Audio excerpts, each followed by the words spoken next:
वैशाख महात्म्य पंचम अध्याय।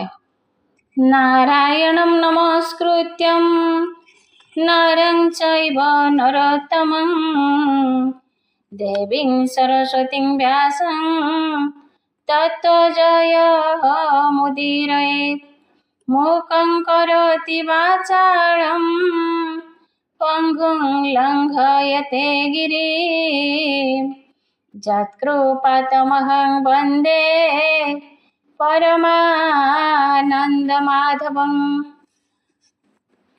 अम्बरीश उवाच नारद आगे अम्बरीश पूछिले ज्ञान उपदेश भौमुनि ब्राह्मण नंदन कहिले अन्नदान धर्म ए अन्न काहूँ जे जन्मिला केउ महात्माए कला।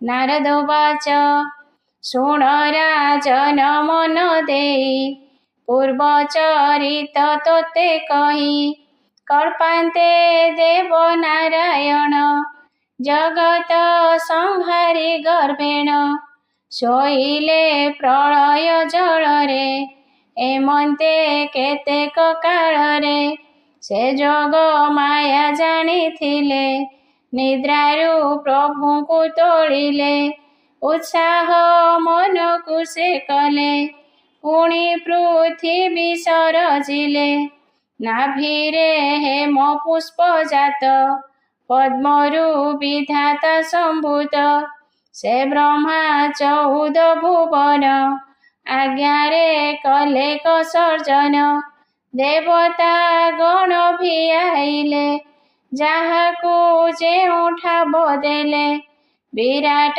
पुरुष उत्तम मुखरु वेद उत्पन्न से वेद ब्रह्मा हस्ते देले ताघेनी पृथ्वी सर्जिले ऋषि को करी उत्पन्न ताहाकू देले वर्णाश्रम मानव आदि पशु पक्षी संसार भाव को निरेखी सकल कले कभियान देहरे रखिण त्रिगुण कल्प पुरुष को जात कले सर्जना अर्थे तत्व क्षण मुहूर्त दंडलिता सर्जना कले कविधाता 60 दंडरे दिवस 30 दिने कले मास बरस 12 मासे करी ए विधि जोग अनुसरी 12 मासर 16 ऋतु यथा विभागे कले हेतु हिमादि शिशिर बसंत ग्रीष्म बरसा शरत पृथ्वी पालन निमंते आज्ञा जे देले भाग्य बसे इंद्र को देवराज कले स्वर्गरे ताकू बसाइले बोइले बरसी भुबारी सुस्ते बंचिबे 3 पुरी पाताले रहिले अनंत पृथ्वी धरितीर मात्र मरुत देवतांकु राई आज्ञा जे देले भावग्राही मधुर बहिबु पवन सुस्थ होइब त्रिभुवन भंडार धन कुबेरकु देले लोकंकु पाळिबाकु वरुण देवताकु राई जल भंडार ताकु देई सुस्थे पाळिबु त्रिभुवन जीव धरिबे सर्वजन सुस्थ होइबे जल खाई हेमंत प्रभु आज्ञा पाई चंद्र सूर्य ही से आज्ञारे उदय होइले आकाशरे राज्य को पाळिबा निमित्त सेवेनी हंती गतागत अनल देवतांकु कही पाताले त्रिभुवन मोही जमकु आसने बसाई बुझतु पाप पुण्य दुई विष्णुहर जे प्रजापति एहांकु राई दासरथी ବୋଇଲେ ତୁମ୍ଭେ ତିନି ଜଣ ସଂସାର କରିବ ପାଳନ।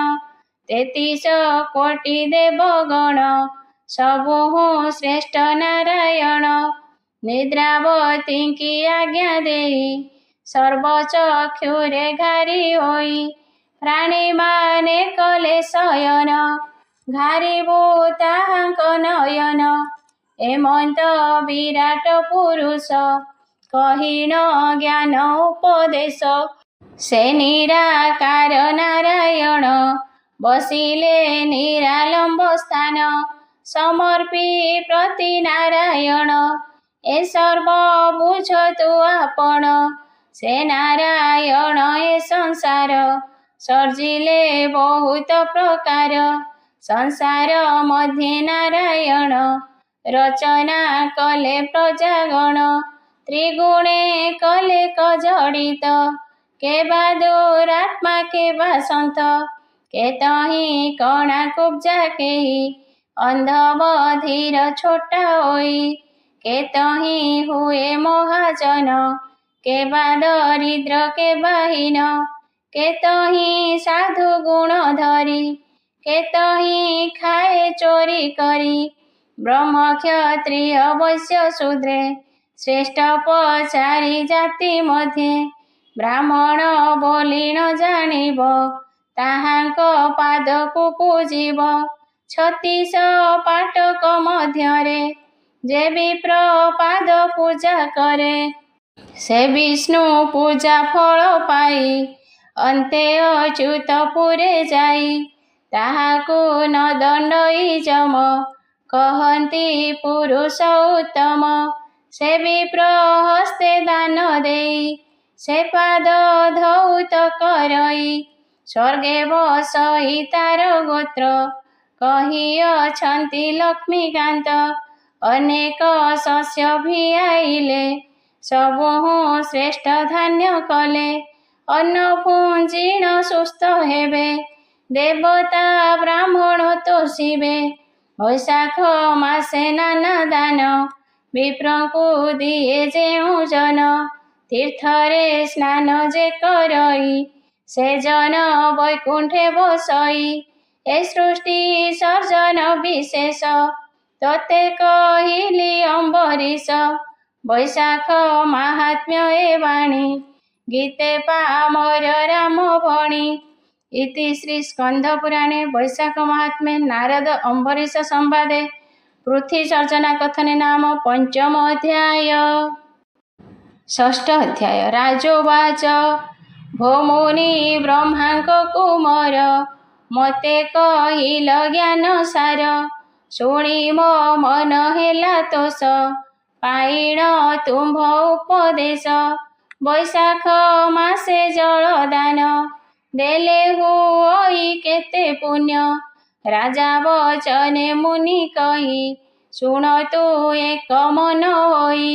ପୂର୍ବେ ଇକ୍ଷ୍ୱାକୁ ବଂଶେ ଜାତ ଧର୍ମାଗ ନାମେ ନରନାଥ। ଗୃହ ଗୋଧିକା ହେଲା ଯେଣୁ ସେ କଥା କହିବା ତା ତେଣୁ। ଯେ ଇତିହାସର ଚରିତ ତୋତେ କହିବା ନରନାଥ। ଧର୍ମାଗ ନାମେ ମହାରାଜା ସର୍ବେ କରନ୍ତି ତାକୁ ପୂଜା। ସୈନ୍ୟ ତାହାର ପ୍ରମିତ ଚିତ୍ତ ତାକେ କରିବ ଅନ୍ତ। କୁବେର ନାମେ ସେ ରାଜନ ଭଣ୍ଡାରେ ଧନ ପରିପୂର୍ଣ୍ଣ। ଅନେକ ଅଶ୍ୱଗଜ ରଥ ପଦାତିକେ କରିବ ଅନ୍ତ। କ୍ଷତ୍ରିପଣକୁ ନାହିଁ ସମ ସଂଗ୍ରାମେ ଅଟେ ଯମ ସମ। ଦାନୀପଣରେ ନୃପବର ସମନୁ ହୋଇ ତିନି ପୁର। ପ୍ରଭାତେ ରାଜା ଉଠି ନୀତି ବେଗେ ସାରଇ ରାଜନୀତି। ଗୋରୁ କାଞ୍ଚନ ବସ୍ତ୍ର ଅନ୍ନ ଅଶ୍ୱ ମହିଷ ଅନ୍ନଦାନ। ଲକ୍ଷ ସଂଖ୍ୟାରେ ଗୋରୁ ଦାନ ହରଷେ ଦେଲା ସେ ରାଜନ। ଆବର ଦାନ ଦେଲା ଯେତେ ସଂକ୍ଷେପି କହିବା ତା କେତେ। ବ୍ରହ୍ମା ସଞ୍ଚିତ ଯେତେ ଦ୍ରବ୍ୟ ସେ ରାଜା ଦାନ ଦେଲା ସର୍ବ, ସେ ରାଜା ନ ଦେବାର ଦାନ ନାହିଁ ନା ଏ ତିନି ଭୁବନ। ଏକା ନ ଦେଲା ଜଳ ଦାନ, ସେବାନ କଲା ସାଧୁଜନ। ତୁଷାର୍ତ୍ତ ଜଳେ ବୈଶାଖରେ, ଜଳ ସେ ନ ଦେଲା କବାରେ। ଉତ୍ତମ ପାତ୍ରେ ଜଳ ଦାନ, ନ ଦେଲା ସେହି ନୃପରାଣ। ଯେଣୁ ଅନେକ ଦାନ ଦେଲା, ସେ ରାଜା ମନେ ଗର୍ବ କଲା। ଏମନ୍ତେ କେତେ କାଳ ଅନ୍ତେ, ଦେହ ଛାଡ଼ିଲା ନୃପନାଥେ। ତାହାକୁ ଯମଦୂତେ ନେଲେ, ଯମ ଛାମୁରେ ନେଇ ଦେଲେ। ସମନ ତାହାକୁ ଦେଖିଲା, ଚିତ୍ରଗୁପ୍ତଙ୍କୁ ପଚାରିଲା। ବୋଇଲା ପାପ ପୁଣ୍ୟ କେତେ, ମଞ୍ଚରେ କଲା ଏ ନୃପତେ। ଯମର ଆଜ୍ଞାରେ କରଣ, ବୁଝିଲେ ତାର ପାପ ପୁଣ୍ୟ। ଅଶେଷ ପୁଣ୍ୟ ପାଞ୍ଜି ଚାହିଁ, ବୋଇଲେ ଶୁଣି ମା ଗୋସାଇଁ।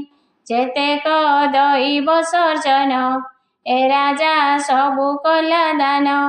ଲକ୍ଷ ସଂଖ୍ୟାରେ ଗୋରୁ ଦାନ, କୋଟି ସଂଖ୍ୟାରେ ଯେ ସୁବର୍ଣ୍ଣ। ଆବର ଦାନ ଦେଲା ଯେତେ, ବିଚାରି କହିବା ତା କେତେ। ଏକା ନ ଦେଲା ଜଳ ଦାନ, ନ କଲା ବୈଶାଖରେ ସ୍ନାନ। କଥା କଥାଏ ମନ୍ଦ କଲା, ମୁଦାନୀ ବୋଲି ନ ବୋଇଲା। ଶୁଣିବ ଲଇ ନାଶ କର, ବ୍ୟର୍ଥକୁ ଗଲା ଧର୍ମ ତାର। ଯେ ଦାନ ଦେଇ ନ କହି, ତାହାର ଧର୍ମ ନାଶ ଯାଇ। ଏ ପାପେ ତିର୍ଯ୍ୟକ ଯୋନିରେ, ଜାତ କରାଅ ଏ ରାଜ୍ୟରେ। ଏ ଅନ୍ତେ ହୋଇବ ମୁକତ, ପୁଣି ହୋଇବ ନୃପନାଥ। ଦଣ୍ଡ ନ ଦେଇ ୟାକୁ ନିଅ, ହୀନ ଯୋନିରେ ଜନ୍ମ ଦିଅ। ତକ୍ଷଣେ ଯମଦୂତେ ନେଲେ, ଚାତକ ଗର୍ଭେ ଜାତ କଲେ। ଚାତକୀ ହେଲା ତିନି ଜନ୍ମ, ତଦନ୍ତେ ପୁଣି ସେ ଭାଜନ। ଗୃଧ୍ର ହୋଇଲା 5 ଜନ୍ମ, ପୁଣି ସେ ସପ୍ତମରେ ଶ୍ୱାନ। ତଦନ୍ତେ ମିଥିଳା ଦେଶରେ, ଜନ୍ମିଲା ଗୃହ ଗୋଧିକାରେ। ଗୃହ ଗୋଧିକା ସେ ହୋଇଲା, ରାଜା ଓଳିରେ ବାସ କଲା। 88 ବରଷ ଯାଏ, ଗୃହ ଗୋଧିକା ରୂପେ ହୁଏ। ଏମନ୍ତେ ସେ ରାଜା ଭୁବନେ, ଆସି ମିଳିଲେ ବିପ୍ରଜନେ। ନାମ ତାହାଙ୍କ ସୂତଦେବ, ଦେବ ସମ୍ପୂର୍ଣ୍ଣ ତାଙ୍କ ଗର୍ବ। ତାହାଙ୍କ ଆସନେ ବସାଇ, ଆପଣା ରାଜା ପାଦ ଧୋଇ। ପାଦ ଉଦକ ଘେନି ଶିରେ, ସିଞ୍ଚିଲା ଅଷ୍ଟାଙ୍ଗ ଶରୀରେ। ତୋଳିଣ ସୁବର୍ଣ୍ଣ ପାତ୍ରରେ, ସିଞ୍ଚିଲା କୁଟୁମ୍ବ ଉପରେ। ନେଇଣ ସିଞ୍ଚିଲା ନବର, ପଡ଼ିଲା ଗୃହ ଗୋଧିପର। ତତ୍କ୍ଷଣେ ଦିବ୍ୟ ଜ୍ଞାନ ହେଲା, ପାପ ବିକାର ଛାଡ଼ିଗଲା। ଜାଣିଣ ପୂର୍ବ ଜନ୍ମ ଭାବ, ଯେ ଗୃହ ଗୋଧି ଦେଲା ରାବ। ସେ ଗୃହ ଗୋଧି ରାବ ଶୁଣି, ସେ ସୂତା ଦେବତା ବଣି। ବୋଇଲେ କି କାରଣେ ରଟ, କହ ହେ ନ କରିଣ ମଠ। ତା ଶୁଣି ଗୃହ ଗୋଧି ଭଣି, ଶୁଣି ମା ହେଉ ବିପ୍ରମଣି। ପୂର୍ବେ ମୁଁ ଇକ୍ଷ୍ୱାକୁ ବଂଶରେ, ଜନ୍ମ ହୋଇଲି ରାଜା ଘରେ। ଧର୍ମାଗ ନାମେ ରାଜା ହୋଇ, ସୁସ୍ଥେ ମୁଁ ପାଳିବଇ ମହି। ଲକ୍ଷ ସଂଖ୍ୟାରେ ଗୋରୁ ଦାନ, ତିଳ କାଞ୍ଚନ ବସ୍ତ୍ର ଅନ୍ନ। ସଂସାର ମଧ୍ୟେ ଅଛି ଯେତେ, ଦାନ ମୁଁ ଦେଲଇଁ ସମସ୍ତେ। ଜଳ ଦାନ ମାନ ନ ଦେଲି, ଦାନ ଦେଇଣ ଗର୍ବ କଲି। ସେ ଦୋଷେ ତିର୍ଯ୍ୟକ ଯୋନିରେ, ଜନ୍ମ ହୋଇଲି ଚାତକରେ। ଚାତକ 3 ଜନ୍ମ ହୋଇ, ଜନ୍ମିଲି ଗୃଧ୍ର ପେଟେ ଯାଇ। ତହିଁରେ 5 ଜନ୍ମ ହୋଇ, ତଦନ୍ତେ ଶ୍ୱାନ ହେଲି ମୁଇଁ। ଶ୍ୱାନ ମୁଁ ହୋଇ 5 ଜନ୍ମ, ଗୃହ ଗୋଧିକା ରୂପେ ଜନ୍ମ। ଏ ରୂପେ ତିନି ଜନ୍ମ ହେଲା, ହେ ବିପ୍ର ତୁମ୍ଭ ଦୟା ହେଲା, ପାଇ ତୁମ୍ଭର ପାଦ ଜଳ, ହେ ବିପ୍ର ତୁମ୍ଭେ ଦୟା କଲ, ଏବେ କରିଣ ଅନୁଗ୍ରହ, ବୈକୁଣ୍ଠେ ଯିବି ଆଜ୍ଞା ଦିଅ, ସେ ଗୃହ ଗୋଧୀର ବଚନେ, ବ୍ରାହ୍ମଣ ବିଚାରିଲେ ମନେ, ଏହାକୁ କିଛି ଧର୍ମ ଦେବା, ଏ ଜନ୍ମ ମୁକତ କରିବା। ଏତେ କହିଣ ବିପ୍ରମଣି, ହସ୍ତେ ଘେନିଲେ କୁଶ ପାଣି, ବୈଶାଖ ଦିନ କର ଫଳ, ଉସର୍ଗୀ ଦେଲେ ଦ୍ୱିଜ କୂଳ, ତତ୍ପକ୍ଷେ ହୋଇଲା ମୁକତ, ସ୍ୱର୍ଗ ହୋଇଲା ଦେବରଥ, ଅପୂର୍ବ ସ୍ୱରୂପ ହୋଇଲା, ସେ ବିପ୍ର ପାଦରେ ପଡ଼ିଲା, ଅପୂର୍ବ ବିମାନ ଆରୋହୀ, ସ୍ୱର୍ଗକୁ ଗଲା କପଳାଇ, ଦେବଙ୍କ ସଭାରେ ବସିଲା, ଅମୃତ ଭୋଗ ସେ ପୁଞ୍ଜିଲା, ସେ ସ୍ୱର୍ଗ ଭୋଗର ଅନ୍ତରେ, ଜନ୍ମିଲା କାକୁସ୍ଥ ବଂଶରେ, ପୁଣି ହୋଇଲା ନରନାଥ, ଭୋଗ ସେ ପୁଞ୍ଜିଲା ବହୁତ, ବୈଶାଖ ମାସେ ଯେ ରାଜନ, ଦିଅଇ ଜଳ ଛତ୍ର ଦାନ, ମୋ ଆଗେ ଏହା ବେଦ ବର, କହିଲେ ସ୍କନ୍ଧ ପୁରାଣର, ତୋତେ କହିଲି ଅମ୍ବରୀଶ, ବୈଶାଖ ସ୍ନାନ ବିଧି ରସ, ଷଷ୍ଠ ଅଧ୍ୟାୟ ଅବଶେଷ, ଶୁଣ ହୋ ରାଜା ଅମ୍ବରୀଶ, ଗୀତେର ଥିଲେ ରାମଦାସ, ସୁଜନେ ଶୁଣି ହୁଅ ତୋଷ। ଇତି ଶ୍ରୀ ସ୍କନ୍ଧ ପୁରାଣେ ବୈଶାଖ ମହାତ୍ମ୍ये ନାରଦ ଅମ୍ବରୀଶ ସମ୍ବାଦେ ଗୃହବୋଧି ମୋକ୍ଷଣେ ନାମ ଷଷ୍ଠ ଅଧ୍ୟାୟ। ସପ୍ତମ ଅଧ୍ୟାୟ। ନାରଦ ଉବାଚ କହନ୍ତି ବ୍ରହ୍ମାଙ୍କର ଶିଷ୍ୟ, ଶୁଣ ହୋ ରାଜା ଅମ୍ବରୀଶ, ମିଥିଳା ଦେଶ ନୃପନାଥ, ଦେଖିଣ ହେମନ୍ତ ଭୂତ, ସେ ସୁତ ଦେବ ପାଦେ ପଡ଼ି, ପୁଛଇବେନି କର ଯୋଡ଼ି, ପୂର୍ବେ କି ପୁଣ୍ୟ କରିଥିଲା, ସେ ଗୃହ ଗୋଧି ନିସ୍ତରିଲା, ସେ କଥା ମୋର ଆଗେ କହ, ଶୁଣିଣ ଫିଟୁ ମୋ ସନ୍ଦେହ, ରାଜା ବଚନେ ବିପ୍ରବର, ବୋଇଲେ ଶୁଣ ରାଜେଶ୍ୱର, ଏ ଭାଗବତ ଧର୍ମ କଥା, ଶୁଣି ମୋ ମନୁ ଯାଉ ବ୍ୟଥା, ଯେ ବଣ ପାଦେ ଆଶ୍ରେ କଲେ, ଜନ୍ମ ମରଣ ନାହିଁ ଭଲେ, ଯହୁଁ ବୈଶାଖ ସ୍ନାନ କରି, ଭବ ସଂସାରୁ ଯାନ୍ତି ତରି, ବୈଶାଖେ ବିଷ୍ଣୁ ଯେ ପୂଜଇ, ନାନାଦି ଗନ୍ଧ ପୁଷ୍ପ ଦେଇ, ନାନାଦି ପକ ଫଳ ମୂଳ, ଆମ୍ବ ପଣସ ନାରିକେଳ, ଏ ଆଦି ନାନା ଫଳ ମାନ, ଆବର ପାଣି ପଣା ଦାନ, ବୈଶାଖେ ଦାନ ଯେ ଦିଅଇ, ସେ ନର ବିଷ୍ଣୁ ଲୋକେ ଯାଇ, କ୍ଷୁଧାର୍ଥ ଜନେ ଉପସ୍ଥିତ, ଯେ କରେ ଅନ୍ନ ଜଳ ଦତ୍ତ, ଯେହୁ ବୈଶାଖେ ସ୍ନାନ କରି, ସେମାନେ ଯାନ୍ତି ବିଷ୍ଣୁପୁରୀ, ଯେହା ଗର୍ବେ ନ କରଇ, ତିର୍ଯ୍ୟକ ଯୋନି ଜନ୍ମ ହୋଇ, ଯେ ଅନ୍ନ ଜଳ ନ ଦିଅଇ, ପିଶାଚ ରୂପ ସେ ଧରଇ, ତୋତେ କହିବା ନୃପମଣି, ଆମ୍ଭର ପିତାଙ୍କର ବାଣୀ, ସେ କଥା ଶୁଣ ମନ ଦେଇ, ଅଭୂତ ଚରିତ ଅଟଇ, ନର୍ମଦା ତୀରେ ପିତା ମୋର, ହୋଇଣ ପିଶାଚ ଶରୀର, କ୍ଷୁଧା ତୃଷାରେ କ୍ଷୀଣ ହୋଇ, ଆପଣା ମାଂସ ସେ ଭକ୍ଷଇ, ଶିମୁଳି ବୃକ୍ଷ ମୂଳେ ଥାଇ ତା ଦେହେ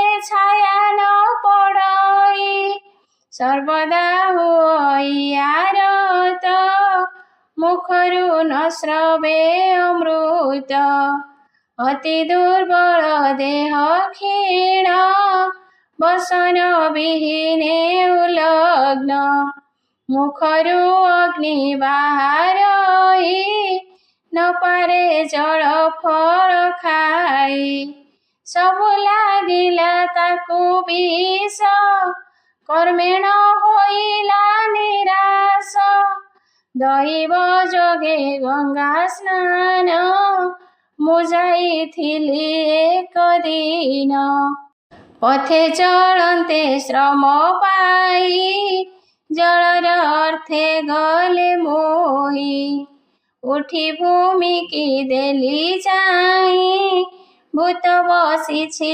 ଦେଖିଲଇଁ ସେ ଭୂତ ମତେ ଯେ ଦେଖିଲା ଗିଳିବ ବୋଲି ଆକର୍ଷିଲା ଆସିଣ ଗାଳିଲା ମତେ ବୋଇଲା ଗିଳିବି ମୁଁ ତୋତେ ମୋହରି ବ୍ରହ୍ମ ତେଜ ଭରେ ପଶି ନ ପାରିଲା ପାଖରେ ତାହାର ବିକଳ ଦେଖିଣ ଦୟା ବସିଲା ମୋର ମନ ବୋଇଲି କଲୁ କେଉଁ ପାପ ହୋଇଲୁ ହୀନ ପ୍ରେତ ରୂପ ପୂର୍ବେ ତୁ କେଉଁ ଜନ୍ମ ଥିଲୁ କିମ୍ପାଇଁ ପ୍ରେତ ରୂପ ହେଲୁ ତାହା ମୋ ଆଗେ କହ ଭୂତ ତୋତେ ମୁଁ କରିବି ମୁକତ ଶୁଣି ସେ ପ୍ରେତ ବାକ୍ୟ କହି ଶୁଣ ବ୍ରାହ୍ମଣ ମନ ଦେଇ ମୁଁ ବିପ୍ର କୂଳେ ହେଲି ଜାତ ନାମ ଯେ ମୋହର ଚରିତ ଅନେକ ଦାନ ପୁଣ୍ୟ କଲି ବହୁତ ତୀର୍ଥ ମୁଁ ବୁଲିଲି ବେଦ ପଠନ ତପ ଯଜ୍ଞ ବହୁତ କଲି ବିପ୍ରତମ ବୈଶାଖ ସ୍ନାନ କରିଥିଲି ଲୋଭେ ମୁଁ ଆମିଷ ଭକ୍ଷିଲି ହେମନ୍ତ କେତେ ଦିନ ଅନ୍ତେ ମୁହିଁ ପଡ଼ିଲି ମୃତ୍ୟୁ ପଥେ ବାନ୍ଧିଣ ଯମ ଦୂତେ ନେଲେ ପିଶାଚ ଜନ୍ମ ମୋତେ କଲେ ଆଜକୁ 50 ବରଷ ଏ ବୃକ୍ଷ ମୂଳେ କଲି ବାସ ସ୍ୱର୍ଗକୁ ଯାଇ ନ ପାରିଲି କ୍ଷୁଧା ତୃଷାରେ ଗର୍ଜି ହେଲି ମୋହର ପୁତ୍ର ସୁତ ଦେବ ଜାଣଇ ବେଦ ବିଦ୍ୟା ସର୍ବ ସେ ଯେବେ ଦେବ ଜଳ ଦାନ ହେବ ବୈଶାଖ ମାସ ପୁଣ୍ୟ ତେବେ ମୁଁ ବସିବି ସ୍ୱର୍ଗରେ ମୁକତ ହେବି ଏ ଜନ୍ମରେ ଏ ବାକ୍ୟ ପ୍ରେତ ମୁଖୁ ଶୁଣି ପାଦେ ପଡ଼ିଲି ମୁହିଁ ଜାଣି ବହୁତ ହୋଇଲି ଆରତ ବୋଇଲି ମୁହିଁ ତୁମ୍ଭ ପୁତ୍ର ଏତେ କହିଣ କୋଳାଗ୍ରତ କରନ୍ତେ ହୋଇଲା ମୁକତ ତକ୍ଷଣେ ଦିବ୍ୟ ଦେହ ପାଇ ବୋଇଲା ମୋର ପୁତ୍ର ତୁଇ ତୁ ମତେ କରିଛୁ ଉଦ୍ଧାର ଏତେ ବୋଲଇ ବିପ୍ରବର ହେମନ୍ତ ସୁତ ଦେବ ଶୁଣି ଧର୍ମ ମନେ ଗୁଣି ବୋଇଲେ ପିତାଙ୍କୁ ତାରିବି ବୈଶାଖ ମାସ ଧର୍ମ ଦେବି ଏତେ ବିଚାରି ବିପ୍ରବର ଜଳ ଆଣିଲେ ତତପର କୁଶହସ୍ତରେ ଗଙ୍ଗା ନୀର ଦେଲି ସେ ହୋଇଲେ ଉଦ୍ଧାର ସ୍ୱର୍ଗରୁ ବିମାନ ଅଇଲା ପିତା ମୋ ବୈକୁଣ୍ଠକୁ ଗଲା ମୁଁ ଯାଇ ମିଳିଲି ଗୃହରେ, ସ୍ନାନ କରିଲି ବୈଶାଖରେ।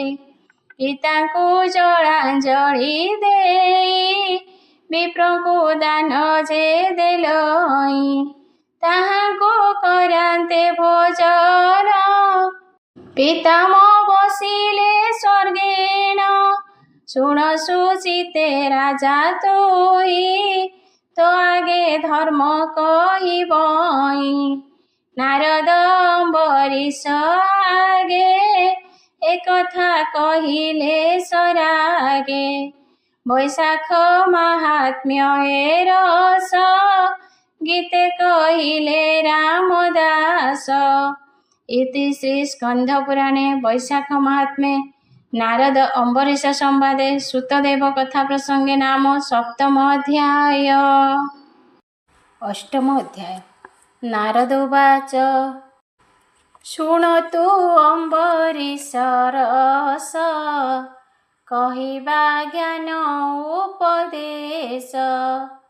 ସେ ସୁତଦେବ ମୁନିବର, କିସ କହିଲେ ରାଜା ଠାର। ରାଜା ଯେ ମନ୍ତ ବୋଧ ହେଲା, ସେ କଥା କହିବା ବୋଇଲା। ବିଷ୍ଣୁଙ୍କୁ ସେବା ଯେ କରଇ, ତା ପୁଣ୍ୟ କ୍ଷୟକୁ ନ ଯାଇ। ଯେ କରେ ବୈଶାଖରେ ସ୍ନାନ, କ୍ଷୟ ନୁହଁଇ ତାର ପୁଣ୍ୟ। ବହୁତ ପୁଣ୍ୟ କରିଥାଇ, କ୍ରୋଧ ହୋଇଲେ ଧୟ ହୋଇ। କ୍ରୋଧରୁ କନ୍ଦଳ ଜନ୍ମଇ, କନ୍ଦଳେ ଧର୍ମ କ୍ଷୟ ଯାଇ। ପୂର୍ବେ ହେ ଦକ୍ଷ ପ୍ରଜାପତି, ଅଟନ୍ତି ବ୍ରହ୍ମାଙ୍କ ସନ୍ତତି।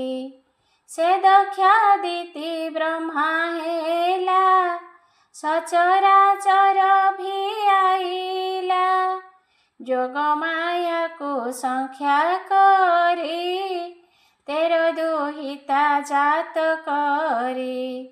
ରୁଦ୍ରଙ୍କୁ ପାର୍ବତୀଙ୍କୁ ଦେଲେ, ଜ୍ୟେଷ୍ଠ ଜୁଆଇଁ ତାକୁ କଲେ। ନାରାୟଣଙ୍କୁ ଲକ୍ଷ୍ମୀ ଶୋଭା, ବିଚାରି ଦକ୍ଷ ଦେଲେ ବିଭା।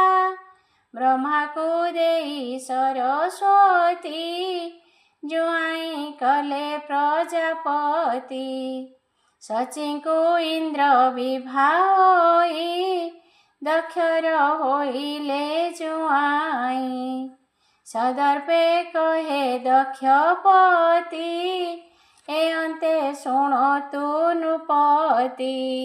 ମୋତହୁ ନାହିଁ ଏ ଭୁବନେ, ଦେଖଇ ଦୁର୍ଲଭ ବହନେ। ମୁଁ ସର୍ବକଲଇଁ ଭିଆଣ, ଏତେ ବିଚାରି ଦକ୍ଷ ରାଣ।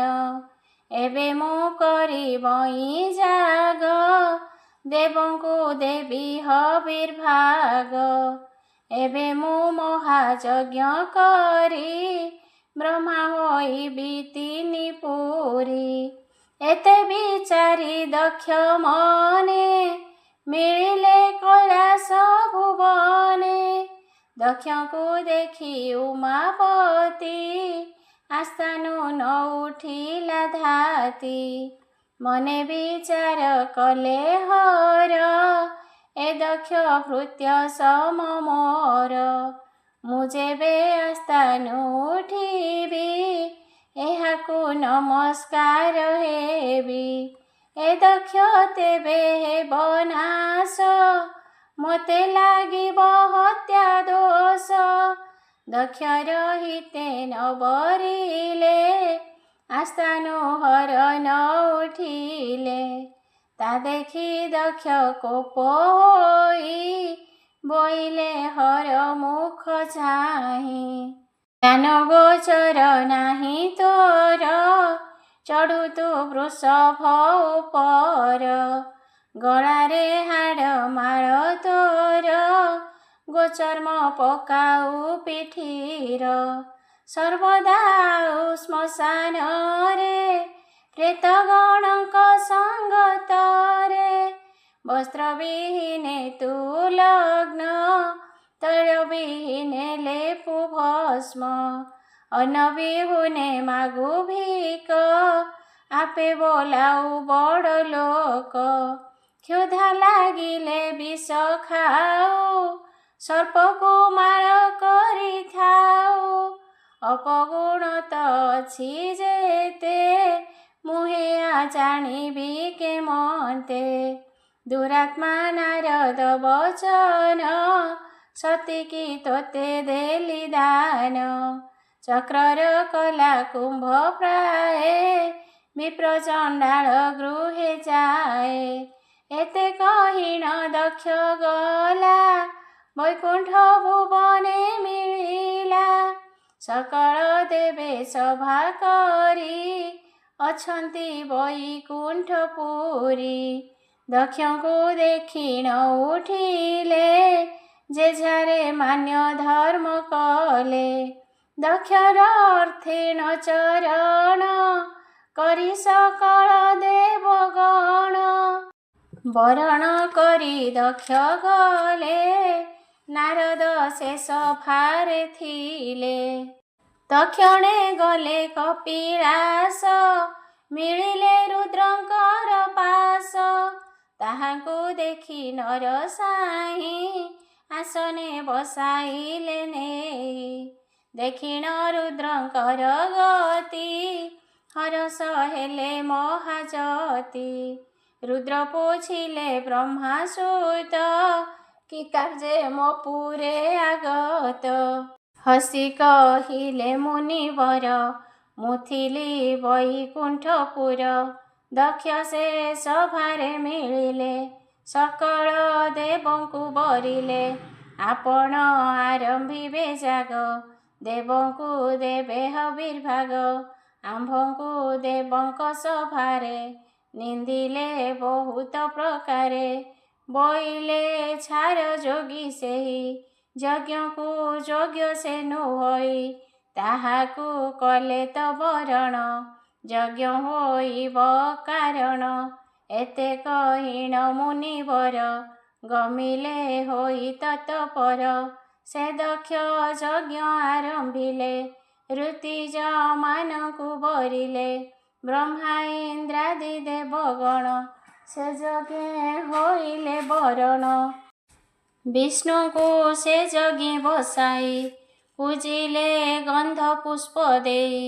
33 କୋଟି ଦେବଗଣ ସିଦ୍ଧ ଯେ ଗନ୍ଧର୍ବ ଚାରଣ ତିନି ଭୁବନେ ଯେତେ ଲୋକ ସେ ଯଜ୍ଞେ ମିଳିଲେ କେତେକ ଆପଣେ ବ୍ରହ୍ମା ଯଜ୍ଞ କଲେ ଯଜ୍ଞେ ସଂକଳ୍ପ ଦକ୍ଷ କଲେ ଯଜ୍ଞରେ ଦେଲେ କ ଆହୁତି ସ୍ୱାହା ସ୍ୱଧାରେ ପ୍ରଜାପତି ସେ ଯଜ୍ଞ ଦେଖିବା ଅର୍ଥରେ ଗନ୍ଧର୍ବେ ଯାନ୍ତି ଆକାଶରେ ଆକାଶେ ହୁଳହୁଳି ଦେଇ ଚଳନ୍ତି ଯୁଥ ଯୁଥ ହୋଇ ତା ଦେଖି ପାର୍ବତୀ ବୈରାଗ ବୋଇଲେ ଦକ୍ଷ କଲେ ଯଜ୍ଞ ମୁଁ ଜ୍ୟେଷ୍ଠ ଝିଅ ତାଙ୍କର ଜ୍ୟେଷ୍ଠ ଜୁଆଇଁ ଦେବହର ଯଜ୍ଞେ ଆମ୍ଭଙ୍କୁ ନ ବରିଲା କାହାକୁ ଘେନି ଯଜ୍ଞ କଲା ମୋତେ ସେ ନ କଲା ବରଣ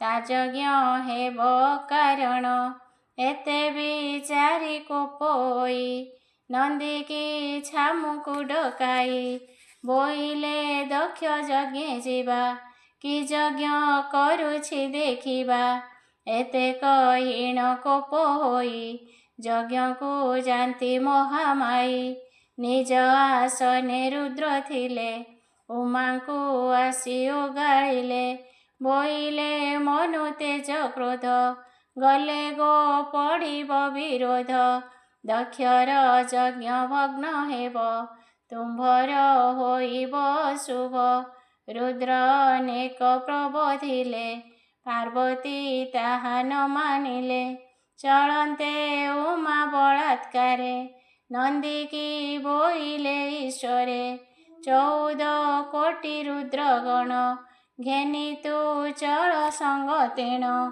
ରୁଦ୍ରଙ୍କ ଆଜ୍ଞା ପରମାଣେ ଗୋଡ଼ାଇ ଗଲେ ରୁଦ୍ରଗଣେ। ଦକ୍ଷର ଭୁବନେ ପାର୍ବତୀ ହୋଇ ପଶିଲେ କୋପମତି। ଦେଖି ପାର୍ବତୀ କୋପାନଳ ଅପସରିଲେ ଦ୍ୱାରପାଳ। ପଛେ ଯେ ରୁଦ୍ରଗଣ ଥିଲେ ତାହାଙ୍କୁ ପଥ ନିରୋଧିଲେ। ଦେବୀ ଚଳିଲେ କୋପ ଭରେ ପ୍ରବେଶ ହେଲେ ଯଜ୍ଞ ଘରେ। ବୋଇଲେ ଆମ୍ଭ ଯଜ୍ଞ କାହିଁ ରୁଦ୍ର ଏ ଘରେ ବଡ଼ ଜ୍ୱାଇଁ। ଏମନ୍ତ ଶୁଣି ଦେବଗଣ ରହିଲେ ମୌନ ହୋଇଣ। କେହି ଯେ ଉତ୍ତର ନ ଦେଲେ ଦକ୍ଷ ବଚନ ନ କହିଲେ। ଭୃଗୁ ଯେ ସଭା ମଧ୍ୟେ ଥିଲେ ଇଙ୍ଗିତେ ବଚନ କହିଲେ। କ୍ରୋଧେ ଆରତ ଉମା ହୋଇ ବେନି ଲୋଚନୁ ଧାର ବହି। ଇଙ୍ଗିତେ ସହି ନ ପାରିଲେ ଅଗ୍ନିରେ ସେ ଡେଇଁ ପଡ଼ିଲେ। ଲୋକେ କରିଲେ ହାହାକାର ପାର୍ବତୀ ପଡ଼ିଲେ ଅଗ୍ନିର। ବ୍ରହ୍ମା ଇନ୍ଦ୍ରାଦି ଦେବଗଣ ଚକିତ ହୋଇଲେ ଦେଖିଣ। କୋପରେ ଦକ୍ଷ ପ୍ରଜାପତି ବୋଲଇ ଦିଅ ହେ ଆହୁତି। ପାର୍ବତୀ ଅଗ୍ନିରେ ପଡ଼ିଲା ଏ ଦେବ ମେଧ ଯାଜ୍ଞ ହେଲା। ଏମନ୍ତ କହିଣ ଆହୁତି ଦେଲା ସେ ଦକ୍ଷ ପ୍ରଜାପତି। ନନ୍ଦୀ ଭ୍ରୁକୁଟି ଦ୍ୱାରେ ଥିଲେ ଶୁଣିଣ ଘୋର ଯୁଦ୍ଧ କଲେ। ତକ୍ଷଣେ ବ୍ରହ୍ମାଙ୍କ କୁମର ମିଳିଲେ କୈଳାସପୁର। ବୋଇଲେ ଅଛ ତୁମ୍ଭେ ଘରେ ପାର୍ବତୀ ପଡ଼ିଲେ ଅଗ୍ନିରେ। ଦେବେ କରିଲେ ହାହାକାର ଉଠିଣ ଗଲେ ଯେ ଝାପୁର। ସେ ଦକ୍ଷ ବରିଲେ ଅନୀତି ବୋଇଲେ ଦିଅ ହେ ଆହୁତି। ଏ ଯଜ୍ଞ ସୁଫଳ ହୋଇଲା ପାର୍ବତୀ ଯେବେ ବଳି ହେଲା। ଶୁଣିଣ ଦେବ କୋପ ଭରେ ଘେନିଲେ ଭୈରବ ଜଟାରେ। ଦେବେ କରିଲେ ଅନୀତି ବୋଇଲେ ଦିଅ ହେ ଆହୁତି। ଧାଇଁଲେ ପାଦଗତି ହୋଇ ମିଳିଲେ ଦକ୍ଷ ଯଜ୍ଞେ ଯାଇ। ହୋଇଣ ମହାକୋପାନଳ ଡେଇଁ ପଶିଲେ ଯଜ୍ଞଶାଳ। ସେ ଯଜ୍ଞେ ଯେତେ ଲୋକ ଥିଲେ ରୁଦ୍ରଙ୍କ ଡରେ ପଳାଇଲେ। ଯେ ହର କାଳାନ୍ତକ ପ୍ରାୟେ ହୋଇଲେ ମହା ତେଜମୟେ। କୋପ ସଂଘରି ନ ପାରିଲେ ଜଟା ଉପାଡ଼ି କଚାଡ଼ିଲେ। ଭୂମିରେ ଜଟା କଚାଡ଼ନ୍ତେ ଜନ୍ମିଲେ ପୁରୁଷେ ତୁରିତେ। ସମ୍ଭୂତ ବୀରଭଦ୍ର ନାମ ମହାବଳିଷ୍ଠ ଅନୁପମ। ସହସ୍ରେ ବାହୁ କାଳାନଳ ସମାନ ପ୍ରଭା ଗିରିମାଳ। ତାହାଙ୍କୁ ଆଜ୍ଞା ଦେଲେ ହର ଏ ଦକ୍ଷ ବଂଶ ନାଶ କର। ଉପରେ ରୁଦ୍ରଗଣ ଥିଲେ ଖୋଜିଣ ସବୁ ସଂଘାରିଲେ। ଯଜ୍ଞରେ ଭୃଗୁ ଋଷି ଥିଲେ ତାହାଙ୍କୁ ଟେକି କଚାଡ଼ିଲେ। ସେ ବୀରଭଦ୍ର ଦକ୍ଷ ବାଢ଼ି ଧରି ପକାଇଲେ ଉପାଡ଼ି। ସେଦିନ ପ୍ରଜାପତି ମୁଣ୍ଡ ଆହୁତି ଦେଲେ ଅଗ୍ନିକୁଣ୍ଡ। ପ୍ରଜାପତିଙ୍କର ଶରୀର ନାଚିଲା ଯେ ଯଜ୍ଞଶାଳର। ସେ ମୁଣ୍ଡ ପଡ଼ିଣ କୁଣ୍ଡରେ ଭସ୍ମ ହୋଇଲା ତତପରେ। ଦକ୍ଷର ଯଜ୍ଞ ହତ କରି ସେ ରୁଦ୍ର କୋପ ନ ସଂଘରି। ତାହାଙ୍କୁ ଶାନ୍ତି ଇଚ୍ଛା କରି ଘରୁ ବାହାର ଦକ୍ଷ ନାରୀ। ପରେ ଘେନିଲେ ଅର୍ଘ୍ୟ ଥାଳି ରୁଦ୍ର ଛାମୁରେ ଆସି ମିଳି। ଅର୍ଘ୍ୟ ଘେନିଣ ବନ୍ଦାପନ୍ତେ କୋପେ ବୋଇଲେ ଉମାକାନ୍ତେ। ବୋଇଲେ ଲିଙ୍ଗକୁ ମୋହର ଅର୍ଘ୍ୟ ଦେଇଣ ପୂଜା କର। ବୋଲିଣ ଅଣ୍ଡକୁ ଦେଖାଇ ଅର୍ଘ୍ୟ ସ୍ଥାନରେ ଦେବୀ ନେଇ। ବୋଇଲେ ଲିଙ୍ଗକୁ ତୋର ପୂଜା କରିବେ ସୁର ନର। रुद्र घेनिण निज गण कैलास चलिले आपण ब्रह्मा जे लुचि रहिथिले रुद्रଙ୍କ पछे गोड़ाइले विष्णु सहित देवगण मिलिले रुद्र पारुषेण अनेक स्तुति वाक्य कही रुद्रଙ୍କୁ कहिले बुझाई प्रबोधि अनेक प्रकारे जाई मिलिले दक्षपुरे दक्ष यज्ञरे जेते थिले सबुଙ୍କୁ लोड़ी न आनिले मेषर मुंडକୁ काटिले दक्षर कंधे बसाइले मंत्रीण जीवदान देई दक्षକୁ देले कजियाई से यज्ञे जेते मरिथिले ब्रह्मा ताहाଙ୍କୁ जियाइले एमते यज्ञ पूर्ण करी देवता गले जेछापुरी पार्वती न पाइण हर न गले कैलासपुर तपस्या कले गंगा तटे पुनाग पादप निकटे पार्वती यज्ञे लीन हेले जन्मिले हिमवंत घरे एमते स्तुति देवे कही शुणिण राजा तो सोई वैशाख महात्मे वाणी राम धम गीते भणी इति श्री स्कंधपुराणे वैशाख महात्म्ये दक्ष यज्ञ भग्न कथने ब्रह्मा नारद संवादे नाम 8म अध्याय।